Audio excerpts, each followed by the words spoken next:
বাংলাদেশ ভারত পররাষ্ট্র সচিব পর্যায়ে বৈঠক, উত্তেজনা কমিয়ে সম্পর্কের নতুন মেরুকরণে দীর্ঘ আলোচনা।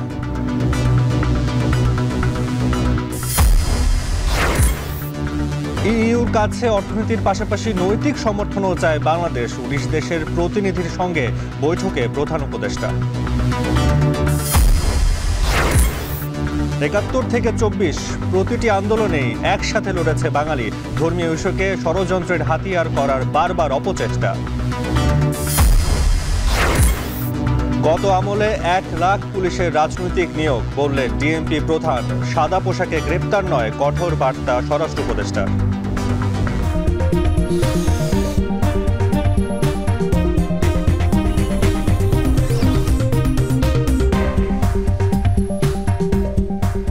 স্বাগত। এখন বিকেলে পুরো আয়োজন নিয়ে আপনাদের সঙ্গে আছি আমি, তাসওয়ার নাফি। সম্পর্কের টানাপোড়েনের মধ্যেই ভারত বাংলাদেশ পররাষ্ট্র সচিবের পর্যায়ের বৈঠক অনুষ্ঠিত হয়েছে। কিছুক্ষণের মধ্যেই ব্রিফ হতে পারে। সেখানে আছেন সহকর্মী নাইম আবির, যুক্ত হচ্ছি তার সঙ্গে। আবির, কি নিয়ে আলোচনা হলো দুই সচিবের মধ্যে? ব্রিফিংয়ে কোন বিষয়গুলো উঠে আসতে পারে জানাবেন।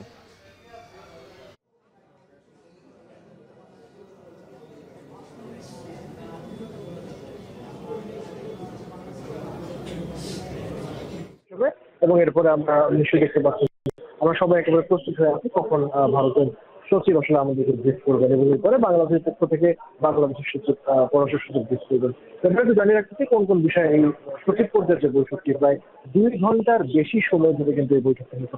বুঝতে পারছেন যে বেশ দীর্ঘক্ষণের একটি বৈঠক, এবং এই বৈঠকে স্বাভাবিকভাবে যে বিষয়গুলো উঠে আসবার কথা ছিল তার মধ্যে যতটুকু জানতে পেরেছি নিরাপত্তার বিষয়টি এবং বাংলাদেশ এবং ভারতের মধ্যকার ওই যেহেতু একেবারে সম্পর্কিত তলানিতে থেকে যাচ্ছে, সেই জায়গা থেকে নিরাপত্তার যে ইস্যুগুলো তৈরি হয়েছে সেই বিষয়গুলো কিন্তু আলোচনা সব থেকে বেশি গুরুত্ব পেয়েছে। কারণ সীমান্তের একটা বিষয় রয়েছে, দুই দেশের মধ্যকার এবং সামাজিক যোগাযোগ মাধ্যমে বিভিন্ন রকমের আলোচনা সঙ্গে এখনো চলছে।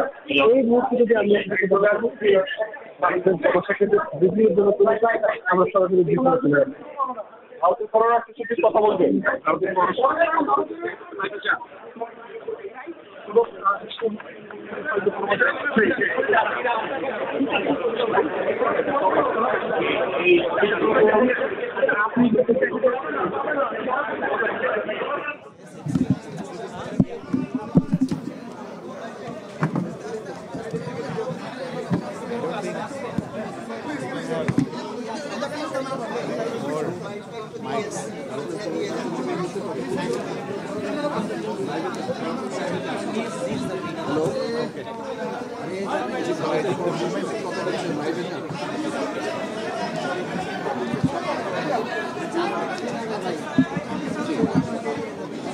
দর্শক, আপনারা দেখতে পাচ্ছেন এই মুহূর্তে ভারতের পররাষ্ট্র সচিব তিনি মূলত তার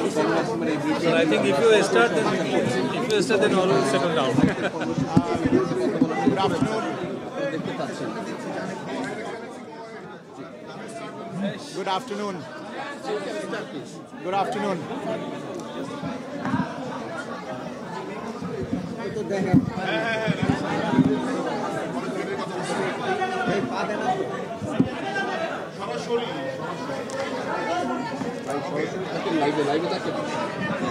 পড়ে যাবে ভাই, পড়ে যাবে।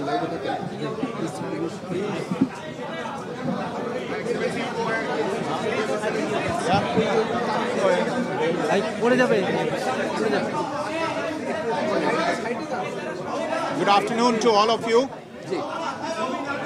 I am here in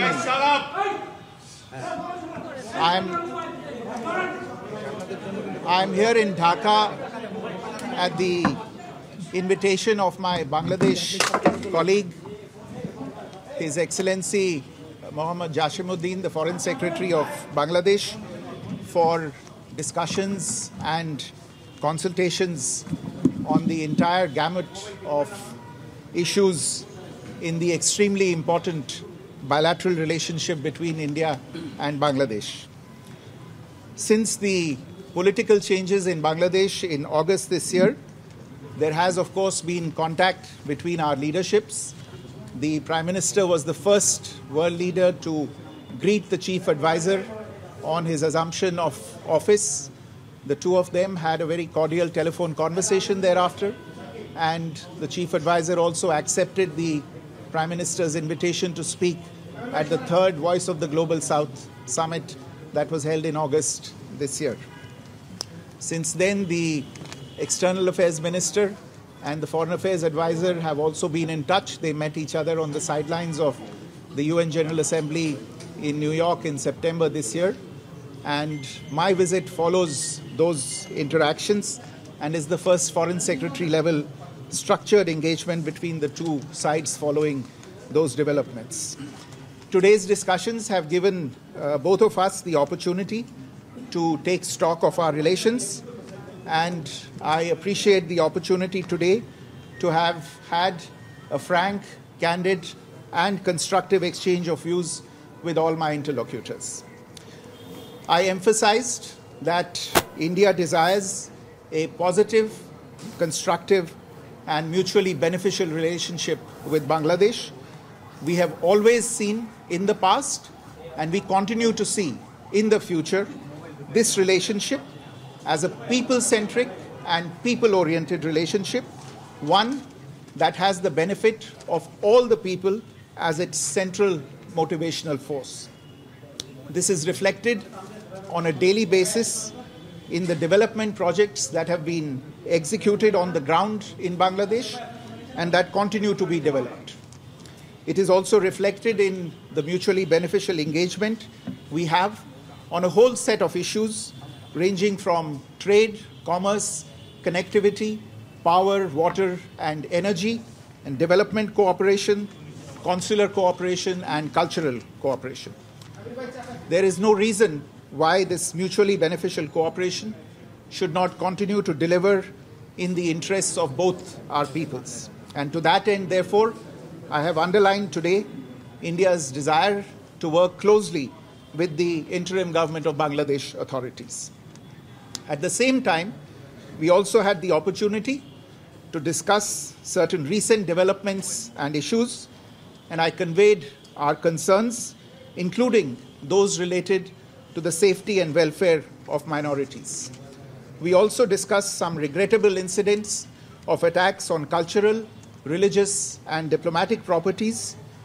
We expect overall a constructive approach on all these issues by the Bangladesh authorities, and we look forward to moving the relationship forward in a positive, forward-looking, and constructive direction. Thank you all very much. Excellency, do you believe this is still the golden era of the two countries?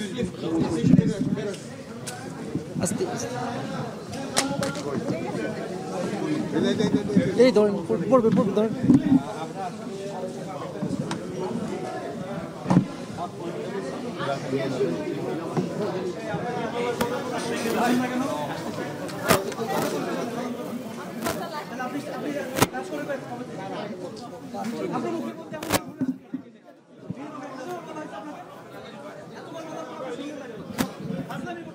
এই তুমি এটা উপর দিয়ে ধরবা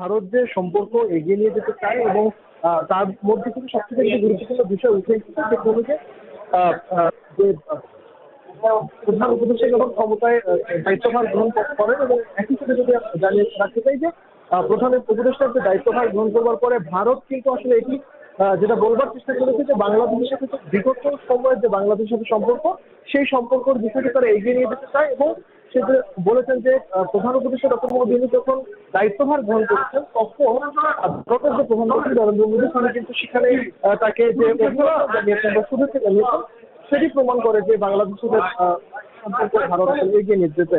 এর বাইরে একটু জানিয়ে রাখতে চাই যে তারা বলছে যে এইখানে যে অর্থাৎ দুই প্রতিপক্ষের যে বৈঠকটি হয়েছে সেখানে সংখ্যালঘুর বিষয়টি এখানে উঠে এসেছে, নিরাপত্তার বিষয়টি উঠে এসেছে। দুই দেশের মধ্যে আমি আগে যদি বলবার চেষ্টা করছিলাম যে দুই দেশের মধ্যে যে নিরাপত্তা সেই নিরাপত্তার বিষয়টি এখানে এসছে এবং তারা বলছে যে বাংলাদেশের সাথে ভারতের সম্পর্ক হবে জনগণের স্বার্থে, অর্থাৎ দুই দেশের জনগণের যে স্বার্থ সেই স্বার্থ সংশ্লিষ্ট বিষয়গুলো নিয়ে আসলে এখানে আলোচনা হবে। এবং আরো ভাবে যদি একটু বলে জানিয়ে রাখতে চাই যে উন্নয়ন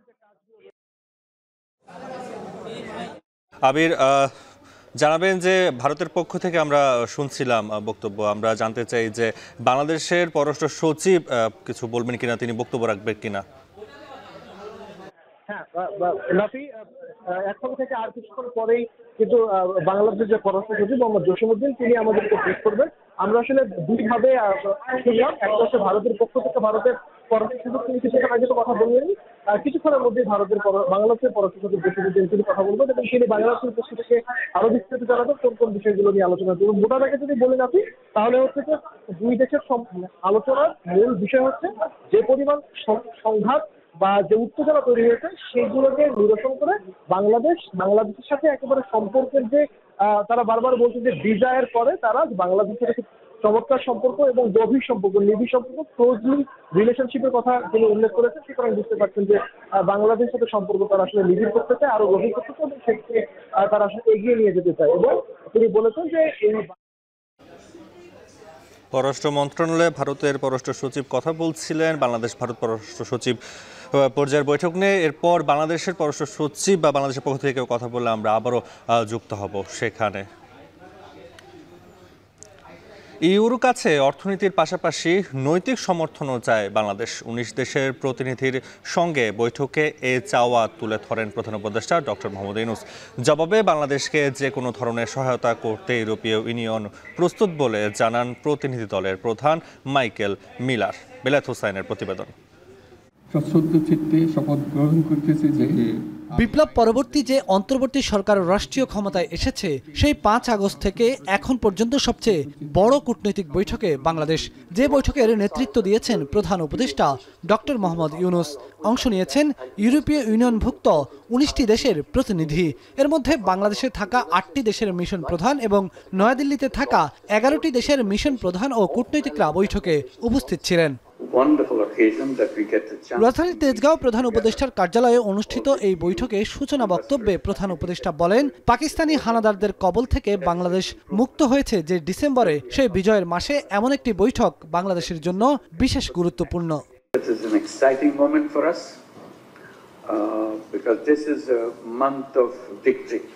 ইউরোপীয় ইউনিয়নের কাছে বাংলাদেশ রাজনৈতিক, অর্থনৈতিক ও নৈতিক সমর্থন চায় বলে বক্তব্যের শুরুতেই উল্লেখ করেন প্রধান উপদেষ্টা। It shows the support to Bangladesh, the political support as well as the economic support, moral support, and other supports. So this is something very rejuvenating for us, emerging out of a terrible situation that we had only hardly 4 months back, where students were killed in a large number. In a point-blank way, almost. তিনি বলেন, গণ অভ্যুত্থানের মুখে পালিয়েছে স্বৈরাচার হাসিনা। সে সময় আইন শৃঙ্খলা পরিস্থিতির অবনতি দেখা দেয়। হাসিনার পতনকে কেন্দ্র করে দেশে অনেকগুলো প্রাণহানির শঙ্কা তৈরি হওয়া সত্ত্বেও সৌভাগ্যক্রমে তা ঘটেনি। সরকার সংখ্যালঘুদের নিরাপত্তা নিশ্চিতে কাজ করছে জানিয়ে ডক্টর ইউনূস বলেন, দেশের শৃঙ্খলা ফিরতে শুরু করেছে। Many were speculating that there will be a lot of bloodshed right immediately after the Prime Minister fled. There will be reprisals attack in a massive way. A huge number of people will be killed and so on. Luckily, that has not happened. Minority communities, and we wanted to make sure that we identify them and make sure they're safe wherever their families and so on. তিনি বলেন, নির্বাচিত সরকারের হাতে ক্ষমতা হস্তান্তরের প্রক্রিয়ায় কাজ করছে অন্তর্বর্তী সরকার। তবে তার আগে 16 বছরে দেশ যে তলানিতে গিয়ে পৌঁছেছে সেখান থেকে টেনে তুলতে হবে। এ সময় আওয়ামী লীগ সরকার আমলের লুটপাটের কথা উল্লেখ করে তিনি আরও বলেন, বাংলাদেশের ব্যাংকিং ও অর্থনৈতিক খাত ধ্বংসের ধার প্রান্তে চলে গিয়েছে। গত 16 বছরে যে পরিমাণ অর্থ পাচার হয়েছে তা অবিশ্বাস্য।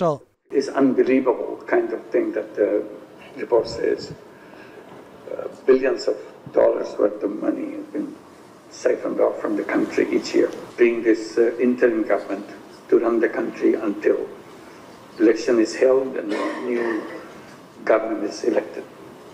So we are going through that process. But in the meantime, the excitement of the moment, after 16 years of repression and denial of all the rights, human rights and everything else, and also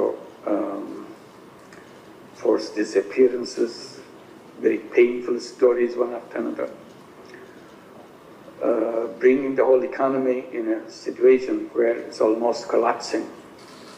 Banking system hardly functions. বৈঠকে ইউরোপীয় ইউনিয়নের delegation প্রধান Michael Miller বলেন, বাংলাদেশকে যে কোনো ধরনের সমর্থন দিতে প্রতিশ্রুতিবদ্ধ ইইউ। অংশীদারিত্ব ও সহযোগিতার ভিত্তিতে সম্পর্ক এগিয়ে যাবে বলেও জানান তিনি। Looking back, we offer our condolences for the loss of life that accompanied the launch of the transition, and I hope to soon be able to announce European Union support for those injured during the protests. Looking forward, the European Union is committed to supporting Bangladesh's democratic transition the best way we can. As you know, Chief Advisor, we already enjoy rather broad relations. We do see strong potential for our partnership to grow even further. We have held a number of meetings recently, and as you know, we have also launched discussions on a new comprehensive partnership and cooperation agreement. We are engaging on these issues as a sign of European Union support. তিনি বলেন, উন্নত বিশ্বের সাথে তাল মিলিয়ে বাংলাদেশ এগিয়ে যেতে চায় সমৃদ্ধি ও প্রযুক্তির পথে। সেখানে ইউরোপীয় ইউনিয়নের কাছ থেকে কারিগরি সহায়তা প্রত্যাশা করে বাংলাদেশ। বেলায়েত হোসাইন, এখন, ঢাকা। স্বাধীনতা সংগ্রাম কিংবা ২৪-এর গণঅভ্যুত্থানে সবাই কাঁধে কাঁধ মিলিয়ে লড়েছেন স্বৈরাচার পতনে। যদিও রাজনৈতিক স্বার্থে বারবার ধর্মীয় ইস্যু ব্যবহারের ষড়যন্ত্র করেছে বিভিন্ন দল। সম্প্রতি ভারত সহ আন্তর্জাতিক গণমাধ্যমে বাংলাদেশের সংখ্যালঘুদের নির্যাতন নিয়ে অতিরঞ্জিত ও মিথ্যা খবর প্রচার করা হয়।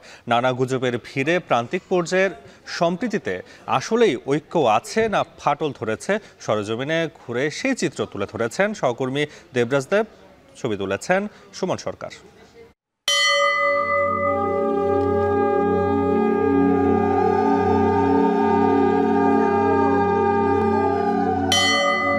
আজ আমরা আছি ঢাকার অদূরে ধামরাইতে।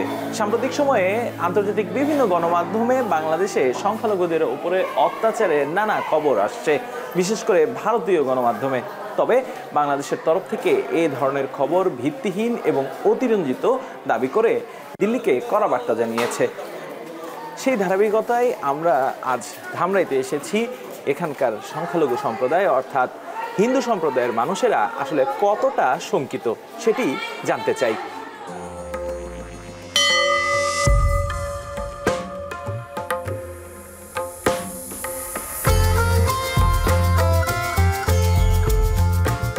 ধামরাইয়ের কায়েতপাড়ার যশোমাধব মন্দির।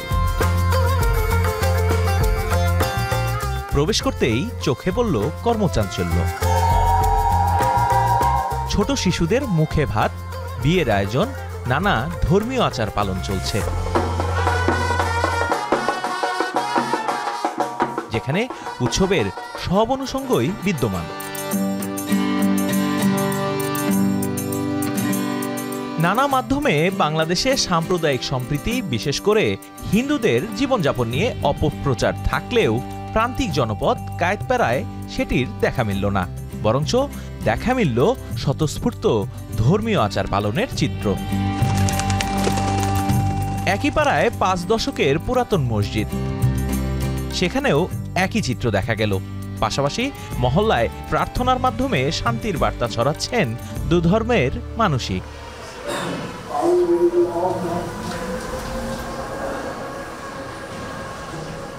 গ্রামের মানুষদের স্পষ্ট কথা, দীর্ঘকাল ধরেই সম্প্রীতি বজায় রেখেছে এ গ্রামের মানুষ। তাদের শঙ্কা, পরিস্থিতি যতটা না ধর্মীয় তার চেয়ে বেশি রাজনৈতিক ফাঁদ। অ্যাকচুয়ালি আমরা এখানে আছি হিন্দু মুসলিম সবাই একতাভাবেই থাকি। আল্লাহকে যে করে সত্যিকারেই ভয়, ভালো কাজ করে তার উৎসাহ জাগে, খারাপ কাজে সে নয়। রাজনীতি নিয়েই হয় এটা, কিন্তু হইলে কি বইটা তো দেখার বিষয় না, করার বিষয় না। এটা সনাতন ধর্মাবলম্বীরা বলছেন, সাম্প্রতিক নানা ঘটনায় প্রতিবেশী দেশ ভারত সহ আন্তর্জাতিক কয়েকটি সংবাদ মাধ্যমে সংখ্যালঘুদের নিরাপত্তার যে শঙ্কার কথা বলা হয়েছে তা একদমই সঠিক নয়। ভারতের গণমাধ্যমে প্রচার করা অতিরঞ্জিত সংবাদের কারণে উল্টো তারা অপমানিত বোধ করছেন। কিন্তু মানিকগঞ্জে এরকম কোনো ঘটনা ঘটে নাই। একটা রিউমারের প্রেক্ষিতে সবাই আমরা ভীত সন্ত্রস্ত ছিলাম। আমরা হিন্দু সম্প্রদায়কে আমাদেরকে হয়রানি করতেছে, কে বা কাহারা, এটা আমাদের ভিতরে হতে পারে। তো ইন ফিউচার কি হবে এটা আসলে আমরা বলতে পারতেছি না, এটা ডিপেন্ড করতেছে যারা রাজনীতিবিদ। হিন্দু, মুসলিম, বৌদ্ধ, খ্রিস্টান সবার জন্য কিন্তু বাংলাদেশ স্বাধীনতা জন্য, এর জন্যই কিন্তু। সমাজ বিশ্লেষকরা বলছেন, স্বাধীনতা পরবর্তী সময় থেকে বাংলাদেশে সংখ্যালঘুদের অধিকার নিয়ে রাজনীতির মাঠে সবসময়ই ইস্যু তৈরি করার চেষ্টা করেছে ক্ষমতালোভীরা। জানান, রাষ্ট্রের ঐক্যের পাশাপাশি যে কোনো ধরনের অনাকাঙ্ক্ষিত ঘটনার দ্রুত বিচার কার্যকর করলে আস্থা তৈরিতে সহায়ক হবে। সরকারের জায়গা থেকে কাজ করছে, কিন্তু আমরা যারা পাড়া প্রতিবেশী, আমার হিন্দু যে প্রতিবেশী আছে, আমার রুট লেভেলে যার কাছে আছে, সে যে একটা ভয়ের মধ্যে আছে এই সমস্ত মিস ইনফরমেশন কিংবা ডিসইনফরমেশনের কারণে, তো এগুলি তাদেরকে একটা ভয়ের সংস্কৃতি তৈরি করার জন্যই তারা কিন্তু এটা করে যাচ্ছে। একটা মহল, যার পাশে যে প্রতিবেশী আছে, হিন্দু প্রতিবেশী, তাকে এগিয়ে আসতে হবে। একই সাথে আন্তর্জাতিক নানা মাধ্যমে বাংলাদেশের সংখ্যালঘু অত্যাচার নিয়ে যারা মিথ্যাচার করেছে তা গুরুত্ব দিয়ে সুযোগ সন্ধানীদের মুখোশ উন্মোচন করে বিচারের আওতায় আনা উচিত বলেও মত বিশ্লেষকদের। দেবরাজদেব, এখন, ধামরাই, ঢাকা। দামেস্কে অস্ত্রের ডিপো ইসরায়েলি ওয়াইস ক্যাম্পে মার্কিন বিমান হামলা, গোলান মালভূমি সীমান্তের বাফার জোন দখলের নির্দেশ নেতানিয়াহুর।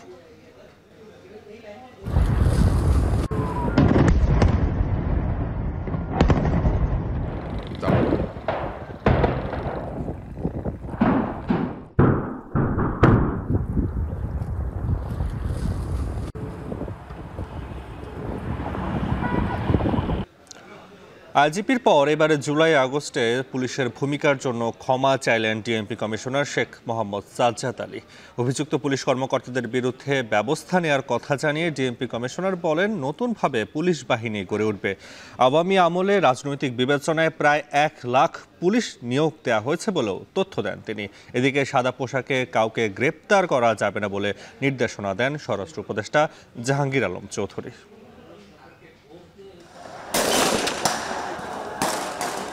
2024-এর ছাত্র জনতার গণঅভ্যুত্থান দমাতে সবথেকে সক্রিয় ভূমিকা পালন করেছে পুলিশ।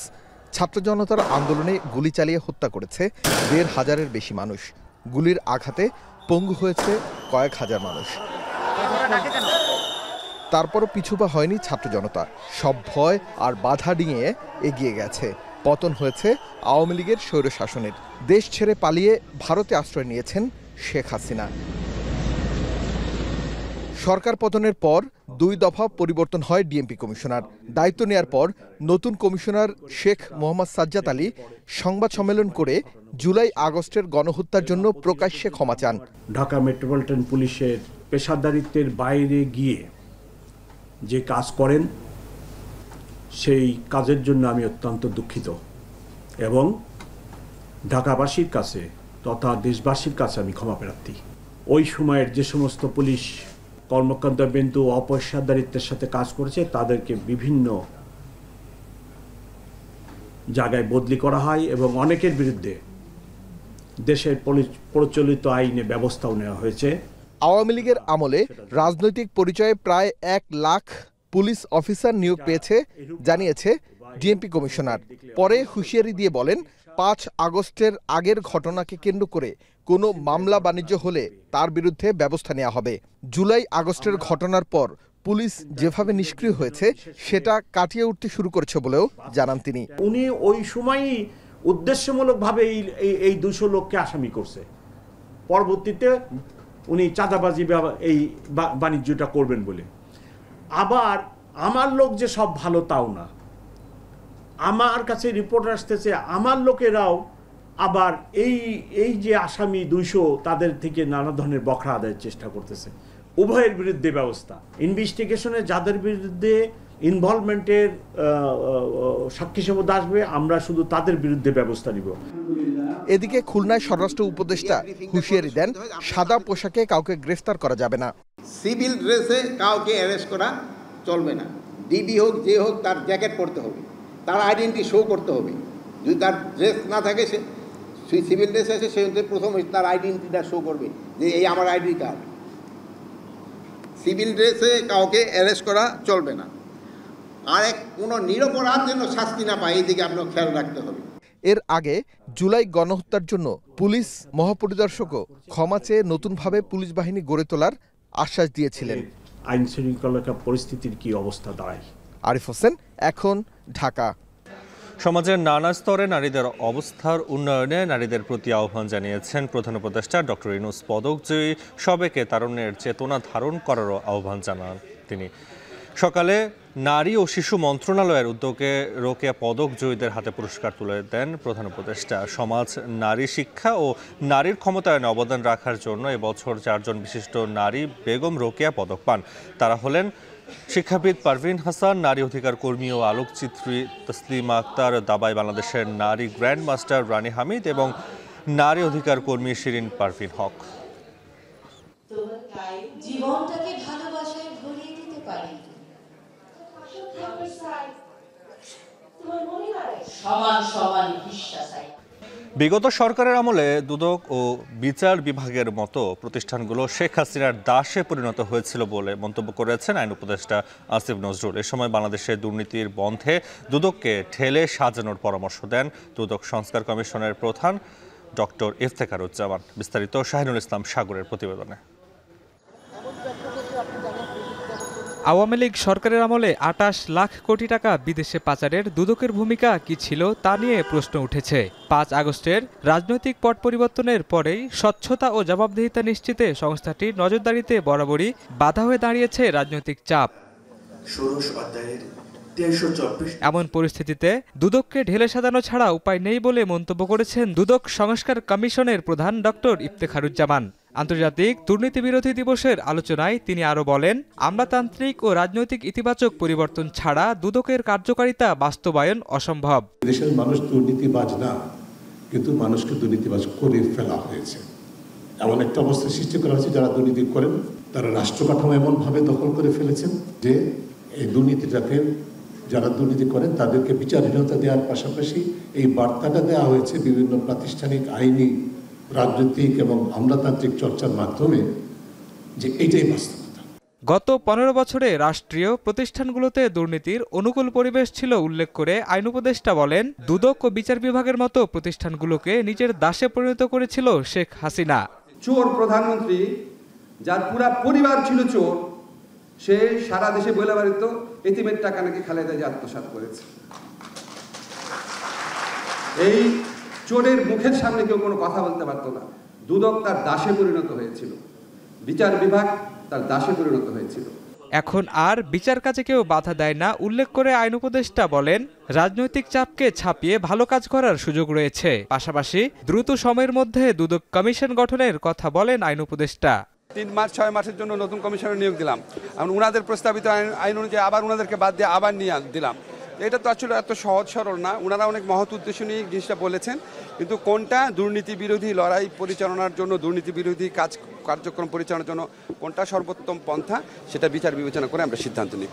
আলোচনা সভায় বক্তারা বলেন, দুদকের পাশাপাশি দুর্নীতি দমনে সামাজিক প্রতিরোধ গড়ে তুলতে হবে। উন্নয়নের কাঙ্ক্ষিত লক্ষ্য অর্জনে। শাহিনুল ইসলাম সাগর, এখন, ঢাকা। নরসিংদীর টেক্সটাইল ইঞ্জিনিয়ারিং কলেজকে বস্ত্র অধিদপ্তরের অধিভুক্তির দাবিতে বিক্ষোভ করেছে শিক্ষার্থীরা। এতে সড়কে বন্ধ হয়ে যায় যান চলাচল, দুর্ভোগে পড়েন সাধারণ যাত্রীরা। দুপুরে ঢাকা সিলেট মহাসড়কে সমবেত হন কলেজের শিক্ষার্থীরা। এক পর্যায়ে মহাসড়ক অবরোধ করে বিক্ষোভ করেন তারা। তাদের অভিযোগ, সারা দেশে একই মানের 9টি শিক্ষা প্রতিষ্ঠানকে বস্ত্র অধিদপ্তরের অধিভুক্ত করা হলেও স্থান পায়নি নরসিংদীর টেক্সটাইল ইঞ্জিনিয়ারিং কলেজ। অবিলম্বে কলেজটিকে বস্ত্র অধিদপ্তরের আওতা অধিভুক্তির দাবি জানান শিক্ষার্থীরা। এদিকে আন্দোলনের কারণে সড়কে বন্ধ হয়ে যায় যান চলাচল, দুর্ভোগে পড়েন পরিবহনের চালক ও শ্রমিক সহ দূর দূরান্তের যাত্রীরা। বিদেশি বিনিয়োগকারীরা বাংলাদেশে বিনিয়োগ ঝুঁকিপূর্ণ মনে করছে বলে মন্তব্য করেছেন দেশের অন্যতম শীর্ষ ব্যবসায়ী আব্দুল আওয়াল মিন্টু। সোমবার রাজধানীর পল্টনে ইকোনমিক রিপোর্টার ফোরাম আয়োজিত একটি মতবিনিময় সভায় কথা বলেছেন দেশের শীর্ষ ব্যবসায়ী সংগঠন বিসিসিআর সাবেক সভাপতি। সমাজ ও সামাজিক সংগঠনগুলি সঠিক সময় যদি সঠিক দায়িত্ব পালন করে, তাহলে দেশের সম্মিলিত সংকল্প ও উদ্যোগ দেশের স্থিতিশীল সমাজ ও রাজনৈতিক পরিবেশ নিশ্চিত করে এবং এই হতাশা দূর করতে পারে। স্থিতিশীল সমাজ ও ইতিবাচক পরিবেশে উদ্যোক্তারা নতুন নতুন ধ্যান ধারণা, প্রযুক্তি ও সৃজনশীলতার সমন্বয় ঘটিয়ে দ্রুত অর্থনৈতিক উন্নয়নে নতুন নতুন কৌশল গ্রহণ করে দেশের জন্য সম্পদ সৃষ্টি করতে পারে। রাশিয়া ইরান দুর্বল হয়ে পড়ার কারণে সিরিয়ায় বাশার আল আসাদের পতন, যুক্তরাষ্ট্রের এমন দাবিতে বিস্ফোরক মন্তব্য করলেন সিরিয়ায় থাকা ইরানি রাষ্ট্রদূত। বাশার আল আসাদকে উৎখাতে মার্কিন মিত্র ইসরায়েল বিদ্রোহীদের অস্ত্র দিয়েছে বলে অভিযোগ তুলেছেন তিনি। এ অবস্থায় সিরিয়া সরকার পিছু হটায় মিত্রদের পক্ষ থেকে জোরালো ভূমিকা পালন করা সম্ভব হয়নি বলেও দাবি করেন তিনি। বিস্তারিত জানাচ্ছেন তৌহিদুর রহমান। রাশিয়া ও ইরানের মতো শক্তিশালী পরাশক্তিরা পাশে থাকা সত্ত্বেও ক্ষমতায় টিকে থাকতে পারেননি সিরিয়ার প্রেসিডেন্ট বাশার আল আসাদ। বিদ্রোহীদের আকস্মিক দাপটে মাত্র 12 দিনের অভিযানেই দীর্ঘ 2 যুগের ক্ষমতার থেকে ছিটকে গিয়ে দেশ থেকে পালিয়ে পরিবারসহ রাশিয়ায় আশ্রয় নিয়েছেন তিনি। আসাদ সরকারের এমন আকস্মিক পতনে রাশিয়া ও ইরানের শক্তি সামর্থ্য নিয়ে প্রশ্ন তুলেছে পশ্চিমারা। মার্কিন বিদায়ী প্রেসিডেন্ট জো বাইডেন ও নবনির্বাচিত প্রেসিডেন্ট ডোনাল্ড ট্রাম্প উভয়ই দাবি করছেন ইউক্রেন যুদ্ধে দুর্বল হয়ে পড়েছে রাশিয়া। এমনকি মধ্যপ্রাচ্যে ইসরায়েলের ক্রমাগত সফল অভিযানে ইরানের শক্তি কমে এসেছে বলেও দাবি করা হচ্ছে। The upshot for all this is, for the first time ever, neither Russia nor Iran nor Hezbollah could defend this abhorrent regime in Syria. This is a direct result of the blows that Ukraine, Israel have delivered upon their own self-defense with unflagging support of the United States. এই অবস্থায় আসাদবিহীন সিরিয়ার ভবিষ্যৎ কোন পথে হাঁটে তা নিয়ে শঙ্কিত রাশিয়া ও ইরান। এরই মধ্যে বিস্ফোরক মন্তব্য করেছেন সিরিয়ায় নিযুক্ত ইরানের রাষ্ট্রদূত হোসেন আকবরী। বাশার আল আসাদকে উৎখাতে ইসরায়েল বিদ্রোহীদের অত্যাধুনিক অস্ত্র দিয়ে সহায়তা করেছে বলে অভিযোগ তুলেছেন তিনি। مقاومت نکنن طبیعتاً وقتی اینها نمیخوان خیلی مقاومت بکنن شرکای اینها و حلفای اینها هم نمیتونن اونها عملاً نقش جدی رو ایجاد بکنن। এদিকে সিরিয়ার বর্তমান পরিস্থিতি নিয়ে জাতিসংঘ নিরাপত্তা পরিষদে জরুরি বৈঠকের অনুরোধ জানিয়েছে রাশিয়া। অন্যদিকে দীর্ঘ গৃহযুদ্ধের পর একটি স্থিতিশীল ও শান্তিপূর্ণ ভবিষ্যৎ গড়ার ঐতিহাসিক এই সুযোগটি কাজে লাগাতে সিরিয়ার জনগণের প্রতি আহ্বান সংস্থাটির মহাসচিব আন্তোনিও গুতেরেসের। এছাড়াও ঐক্যের অগ্রাধিকার দেওয়ার পরামর্শ দেন সিরিয়া বিষয়ক জাতিসংঘের বিশেষ দূত। All Syrians to prioritize dialogue, unity and respect for international humanitarian law and human rights as they seek to rebuild their society. এমন পরিস্থিতিতে আসাদ সরকারের প্রধানমন্ত্রী ও প্রশাসন বিদ্রোহীদের কাছে শান্তিপূর্ণভাবেই ক্ষমতা হস্তান্তর করবেন বলে মনে করছেন বিশেষজ্ঞরা। To look at two things. First, will it be possible between HTS and other rebels on the one hand and old regime forces, mostly the Prime Minister of Assad, to find some kind of way for a smooth, violent-free, relatively peaceful transition of power. এই মুহূর্তে তুরস্ক, Lebanon, Jordan সহ বিভিন্ন দেশে থাকা সিরিয়ার বাস্তুচ্যুতরা দেশে ফেরার চেষ্টা করলেও অনেকেই এখনও দেশের পূর্ণ স্থিতিশীলতার প্রহর গুনছেন বলে ধারণা করা হচ্ছে। কারণ আসাদ সরকারের পতনে সবাই খুশি হলেও পুরোপুরিভাবে যুদ্ধ পরিস্থিতির অবসান নিয়ে এখনও শঙ্কা রয়ে গেছে বলে মত বিশ্লেষকদের। তৌহিদুর রহমান, এখন বিশ্ব। এবারে ভিন্ন রকম এক খবর। গভীর রাতে রাস্তার পাশে খাবার খাচ্ছে কিছু কুকুর। পাশে দাঁড়িয়ে কুকুরগুলোকে খাবার দিচ্ছিলেন এক লোক। প্রতিদিন রাতে ব্যাগ হাতে খাবার নিয়ে আসেন তিনি। পেশায় একজন রিক্সা মিস্ত্রি হলেও নিয়ম করে কুকুর খাওয়ানো তার কাজ। নুন আনতে পান্তা ফুরানো সংসারে এমন কাজ অনুপ্রাণিত করেছে আরও অনেককে। রাসেল আহমেদের তোলা ছবিতে আরও জানাচ্ছেন আবু সালে মোসা।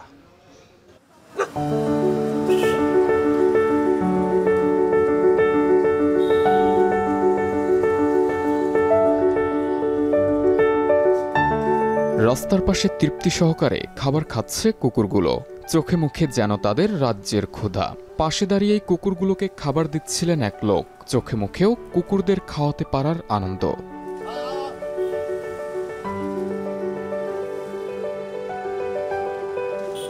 ষাট বছর বয়সী তাজুল ইসলাম পেশায় একজন রিক্সা মিস্ত্রি। রাজধানীর একটি বস্তিতে তার বাস। পরিবারে আছে স্ত্রী, সন্তান আর বেশ কিছু পশু পাখি। রিক্সা মেরামত করেই চলে সংসার।